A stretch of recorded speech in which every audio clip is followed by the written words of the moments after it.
Boa tarde. É um prazer estar aqui com vocês para compartilhar a experiência, ouvir tanta coisa boa.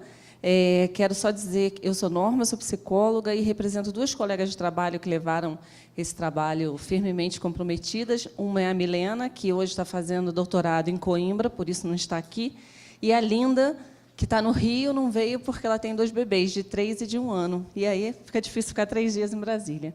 Mas eu coordeno projetos no Promundo e nós temos uma experiência de onde eu falo, né? Somos uma das poucas aqui presentes, instituição não governamental, não somos unidade de saúde, nem universidade. Nós trabalhamos equidade de gênero e prevenção de violências. Nascemos no Rio de Janeiro, no Brasil, e hoje temos escritório em Washington, Portugal e Ruanda, então a gente fez um caminho diferente da maioria. Trabalhamos hoje em 5 eixos, a paternidade e cuidado é um deles, e é sobre esse eixo que a gente vai conversar um pouquinho aqui hoje. A paternidade e cuidado tem um trabalho de longa data e com muitos parceiros, inclusive um de Pernambuco, que é o Instituto Papai, e outros parceiros, a própria Coordenação de Saúde do Homem e a Secretaria Municipal de Saúde do Rio de Janeiro, na presença da Viviane Castelo Branco e outras pessoas, que, com isso, a gente formulou um programa chamado Programa P, que é esse material aqui, que é um manual de exercícios práticos para você desenvolver atividades envolvendo os homens na paternidade e cuidado e as mulheres também. Então, a partir disso e de algumas outras experiências nossas com o Mencare e com a rede Não Bate Eduque, a gente fez algumas percepções relacionadas à presença dos homens nas unidades de saúde e como a gente podia envolver os profissionais, principalmente da saúde básica, na relação com os homens na abordagem. Então, daí surgiu o conteúdo do curso do ensino à distância, promoção do envolvimento dos homens na paternidade e no cuidado. Bom, o contexto era o quê? Os homens não são prioritários no sistema da saúde, eles acessam os serviços, mas poucas vezes são envolvidos no cuidado, muitas vezes não são presenças queridas nem pelas outras mamães, nem pelos outros profissionais de saúde nas consultas. Percebíamos que o pré-natal era um momento bem interessante do engajamento desse homem, até para ele se cuidar, né, o cuidado com a saúde desse homem, além da saúde da materno-infantil. A ausência de material e de metodologia para que esses profissionais pudessem fazer essa abordagem. As ações em rede da RNPI, que é a Rede Nacional da Primeira Infância, bem como a Rede Não Bate Eduque, também foram mobilizadoras junto com a gente, pensando esse engajamento, e a própria lei do Marco Legal da Primeira Infância, que ampliou a licença paternidade para 20 dias. Diante disso, o conteúdo do curso foi proposto aliando a coordenação da saúde do homem aqui do Ministério da Saúde, e nós pensamos exatamente no objetivo de prevenir a violência contra as mulheres, promover a saúde do homem, a saúde materna e infantil, a partir desse envolvimento, tanto no pré-natal, no nascimento, nos primeiros anos com o bebê. Numa expectativa de impactar as atitudes de relações de gênero, então, a gente começa o curso discutindo muito isso com os profissionais, ampliar o conhecimento sobre legislação, tanto da paternidade como a lei do acompanhante, fazer a reflexão com os profissionais sobre essa abordagem com os homens e fornecer informações e estratégias muito baseadas nas dinâmicas de trabalho que a gente tem no programa P. As parceiras para essa ação. O Instituto Promundo iniciou esse trabalho com o conteúdo do curso, teve um financiamento internacional dos Estados Unidos e da Rutgers, que é holandesa, numa parceria aqui com o Ministério da Saúde, baseada no programa P, que foi desenvolvido junto com o Instituto NOUS, o Papai, o Cultura, Saúde e Gênero. Os passos, né? Em 2014, a gente conseguiu conquistar esse financiamento, elaboramos um trabalho de articulação com o Ministério, mais ou menos em setembro, o conteúdo estava todo pronto, a gente fez uma testagem com um grupo de pessoas no Rio de Janeiro, Bahia, Rio Grande do Sul. Depois dessa testagem, a gente colocou então, o curso na plataforma a partir de novembro de 2015, fazendo, então, uma avaliação desse curso em abril de 2016. Os números e metas, o que a gente tem alcançado. A gente queria muito chegar a 5.000 inscritos, a gente iniciou pensando na testagem com 500 pessoas, mas a gente queria uma meta de 5.000 até dezembro de 2016. Em março, nós tínhamos já 1.323 inscritos, que foi quando aconteceu essa avaliação que eu vou apresentar para vocês aqui hoje. Esse curso ele teve duas plataformas. A primeira, a comunidade de práticas, que chegou a mais de 4.000 inscritos, quando migrou, então, para o AvaSUS, que hoje já tem mais de 4.700. Então, a gente calcula que pelo menos 8.500 pessoas tiveram acesso ao curso. Naquela primeira fase, a gente teve 36% de conclusão, mas hoje a gente não consegue, eu não tenho esse dado aqui para vocês, eu tenho dado só de abril de 2016. Esse aqui, por exemplo, foi um print da tela que eu fiz, e na sexta-feira estava 4.739 inscritos. O perfil desse público, né? Quem é que estava com a gente lá em abril de 2016, quando a gente fez essa avaliação? Agentes de saúde, enfermeiros, técnicos de enfermagem. Técnicos de enfermagem era o maior número de profissionais inscritos, médicos chegava a 2,5%, dentista, psicólogo, assistente social, outros profissionais liberais, profissionais das áreas administrativas, e é interessante porque é quem faz essa recepção nas unidades da saúde, tanto do homem como da mulher que está chegando na unidade.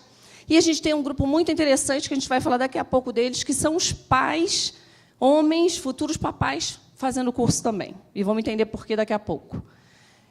O conteúdo desse curso está elaborado em 60 horas, 5 módulos. A gente discute gênero, masculinidades, sexualidades e direitos, paternidade e saúde do homem e violência baseada em gênero. Aí, por exemplo, uma das abas lá do AvaSUS, para vocês poderem ver, a gente tem o conteúdo, masculinidades e paternidades, falando um pouco desse trabalho.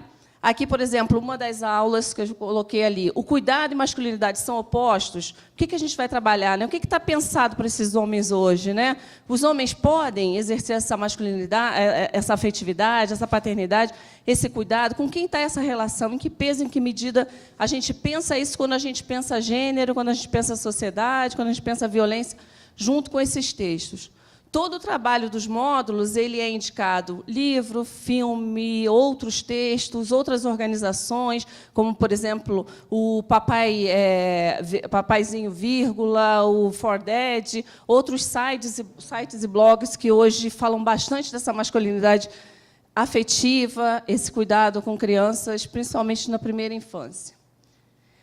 Nós vamos falar, então, um pouquinho do processo de avaliação. No Promundo, a gente tem um trabalho onde todos os nossos programas e projetos passam por um sistema de avaliação. A gente trabalha muito com inquéritos pré-testes e pós-testes. Então, a gente, do grupo que participou do curso até abril de 2016, eles passaram por essa fase, baseando um inquérito de perguntas não só sobre a legislação e outros pontos que a gente discutiu durante o curso, mas também uma escala que a gente chama escala GEM, que é utilizada em intervenções medindo a equidade de gênero, a equidade desses participantes em relação a gênero. Então, a população que nós tivemos naquele momento, a gente teve duas populações, uma primeiro por emparelhamento e um segundo grupo, que foram 52 pessoas. A adesão nesse preenchimento do pré-teste e do pós-teste foi muito baixa, porque não era obrigatório na plataforma o preenchimento disso para a conclusão do curso. Tá? Então, a gente teve, na avaliação monitoramento, não só o questionário pré-teste e o pós-teste, mas também os relatórios sobre as experiências pessoais, estão incluídas nesse grupo dessa análise, a avaliação qualitativa em 2 estados, relatório de facilitadores, entrevistas em profundidade no Rio de Janeiro e na Bahia, e um grupo focal no Rio Grande do Sul. É interessante que essa população, né, que estava participando e inscrita no curso representava todas as regiões do Brasil, não todos os estados, mas todas as regiões, e a gente percebia claramente, por exemplo, estados com melhor acesso digital, a gente tinha um público mais alto nas inscrições. Um pouquinho do perfil desses respondentes, a gente tem a maior parte eram mulheres, distribuídas pela raça, a maior parte branca. Entre 30 e 32 anos era ali a faixa, distribuída também ali pela religião católica, o que representa muito o perfil do brasileiro e da brasileira. Como é que foi essa satisfação com o curso? Né? Quem participou, o que eles vão dizer para a gente? Né? Que avaliaram como ótimo, como muito bom. A gente tem 90% que relator ter aprendido alguma coisa. Dentro desse 90%, quase 80% diz que estava aplicando, de alguma forma, alguma técnica aprendida. 79% relator está mais informado e mais confiante para falar sobre paternidade e cuidado dentro das unidades de saúde. Cerca de 6% considerou que alguns temas foram excessivamente tratados, assim como 6% também considerou que alguns temas podem ter sido negligenciados durante o processo. e muitas sugestões de melhoras da ferramenta em relação à inscrição, ao chat. Tinha toda uma reclamação de que não era muito ágil fazer isso naquele momento. Eu fiz o print da tela também na sexta-feira, do AvaSUS. A gente tem 1.524 avaliações boas, e desse eu peguei ali uma das avaliações que ela fala o seguinte, é Débora, ela fala: para o meu aprendizado foi proveitoso e orientou melhor como trabalhar com esse tema, e descobri algumas atividades que posso aplicar no serviço. Essa era uma dos principais objetivos do curso. Então, a gente percebeu que, com os resultados, com as respostas, com o inquérito, com todos aqueles processos, instrumentos de avaliação que eu falei, que melhora as atitudes equitativas de higiene, contribuem na promoção da paternidade, aumentam o incentivo e o reforço para que a mulher leve esse companheiro para a consulta pré-natal, cresce o número de atividades práticas e amplia o conhecimento em relação à legislação, principalmente a legislação relacionada à acompanhante e à licença paternidade. Os resultados também apontam pontos que a gente tem que ter muita atenção nesse processo. Um deles é relacionar sempre a importância de trabalhar a paternidade relacionada à equidade de gênero. Se a gente não discutir isso, a gente não consegue dar um enfoque. A resistência à diversidade, porque a resposta relacionada a como você orientaria casais homoafetivos ou homoparentais não estava muito alta, então a gente percebeu que esse profissional ainda não se sentia à vontade para isso. E a fragilidade na informação ao usuário sobre os seus direitos. Assim, a gente tem mais de 60% das pessoas que não fizeram uso do acompanhante na sala de parto ou durante as consultas, é porque um outro profissional de saúde não permitiu, e ele não sabia que era direito. Ou ela não sabia. Porque, na verdade, é a mulher que define quem vai ser o seu ou a sua acompanhante. E um resultado, um achado bem interessante, que é esse que eu relacionei em relação aos pais, aos futuros papais, que é o número de homens que definiram por fazer o curso, não só os homens, como, por exemplo, nesse hospital no Rio Grande do Sul, ele colocou como uma estratégia para garantir o prazo de licença paternidade ampliada nos homens fazerem o curso do envolvimento dos homens de paternidade e cuidado. Isso porque, não sei se todo mundo sabe, no Marco Legal da Primeira Infância, um dos quesitos para o homem ter direito aos 20 dias de licença maternidade é fazer um curso preparatório, como se você tivesse com uma abordagem de paternidade e cuidado. E, aí, com isso, o Ministério da Saúde, junto com outros parceiros, fez um outro curso que é chamado Pai Presente, Cuidado e Compromisso.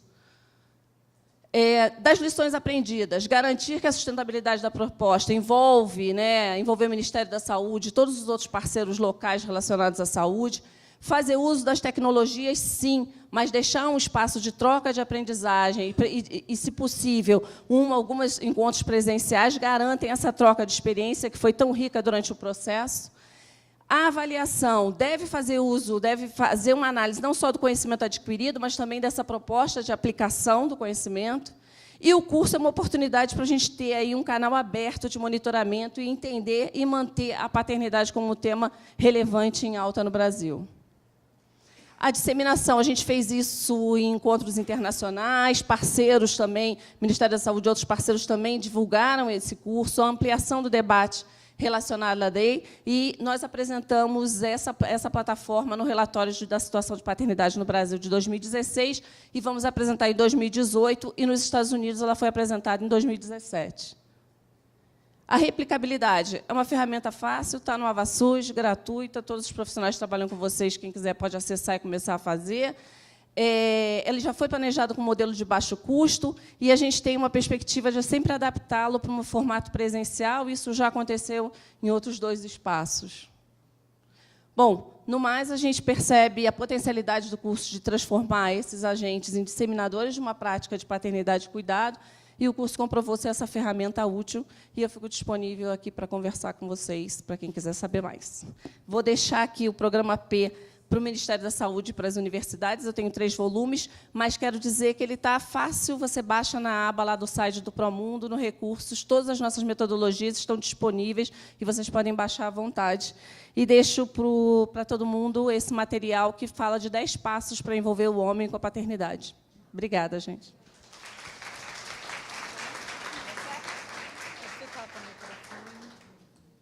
Abraço e agradecimento às colegas que não puderam vir e aos outros componentes da equipe. Para nós é muito bom tê-los aqui. Um abraço.